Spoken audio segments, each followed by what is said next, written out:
Matius pasal 11. Setelah Yesus selesai berpesan kepada ke-12 muridnya, pergilah ia dari sana untuk mengajar dan memberitakan Injil di dalam kota-kota mereka. Di dalam penjara, Yohanes mendengar tentang pekerjaan Kristus, lalu menyuruh murid-muridnya bertanya kepadanya, "Engkaukah yang akan datang itu, atau haruskah kami menantikan orang lain?" Yesus menjawab mereka, "Pergilah dan katakanlah kepada Yohanes apa yang kamu dengar dan kamu lihat. Orang buta melihat, orang lumpuh berjalan, orang kusta menjadi tahir, orang tuli mendengar, orang mati dibangkitkan, dan kepada orang miskin diberitakan kabar baik. Dan berbahagialah orang yang tidak menjadi kecewa dan menolak aku." Setelah murid-murid Yohanes pergi, mulailah Yesus berbicara kepada orang banyak itu tentang Yohanes. "Untuk apakah kamu pergi ke padang gurun, melihat buluh yang digoyangkan angin kian kemari?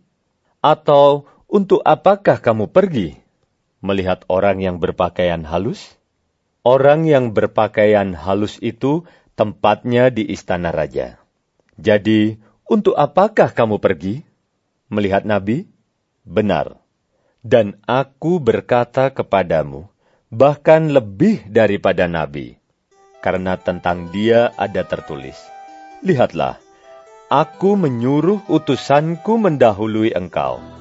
Ia akan mempersiapkan jalanmu di hadapanmu.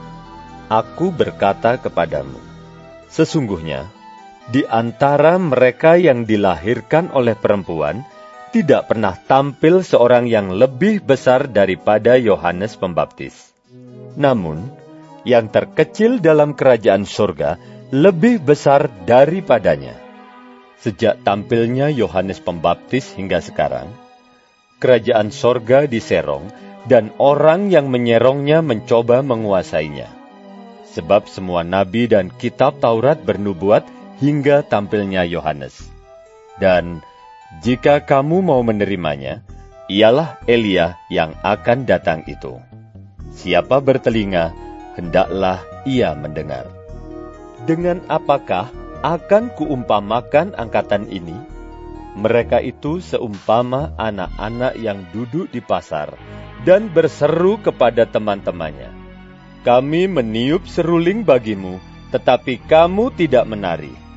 Kami menyanyikan kidung duka, tetapi kamu tidak berkabung." Karena Yohanes datang, ia tidak makan dan tidak minum, dan mereka berkata, "Ia kerasukan setan." Kemudian Anak Manusia datang, ia makan dan minum, dan mereka berkata, "Lihatlah, ia seorang pelahap dan peminum, sahabat pemungut cukai dan orang berdosa." Tetapi hikmat Allah dibenarkan oleh perbuatannya. Lalu Yesus mulai mengecam kota-kota yang tidak bertobat, sekalipun di situ ia paling banyak melakukan mujizat-mujizatnya. "Celakalah engkau, Khorazim! Celakalah engkau, Betsaida! Karena jika di Tirus dan di Sidon terjadi mujizat-mujizat yang telah terjadi di tengah-tengah kamu, sudah lama mereka bertobat dan berkabung. Tetapi aku berkata kepadamu, pada hari penghakiman, tanggungan Tirus dan Sidon akan lebih ringan daripada tanggunganmu. Dan engkau, Kapernaum, apakah engkau akan dinaikkan sampai ke langit? Tidak. Engkau akan diturunkan sampai ke dunia orang mati. Karena jika di Sodom terjadi mujizat-mujizat yang telah terjadi di tengah-tengah kamu, kota itu tentu masih berdiri sampai hari ini. Tetapi aku berkata kepadamu, pada hari penghakiman, tanggungan negeri Sodom akan lebih ringan daripada tanggunganmu. Pada waktu itu, berkatalah Yesus, "Aku bersyukur kepadamu, Bapa, Tuhan langit dan bumi, Karena semuanya itu engkau sembunyikan bagi orang bijak dan orang pandai, tetapi engkau nyatakan kepada orang kecil. Ya Bapa, itulah yang berkenan kepadamu. Semua telah diserahkan kepadaku oleh Bapa-Ku, dan tidak seorang pun mengenal anak selain Bapa, dan tidak seorang pun mengenal Bapa selain anak, dan orang yang kepadanya anak itu berkenan menyatakannya. Marilah kepadaku, semua yang letih lesu dan berbeban berat. Aku akan memberi kelegaan kepadamu.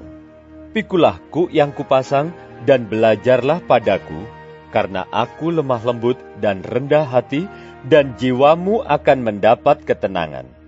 Sebab kuk yang kupasang itu enak, dan bebanku pun ringan.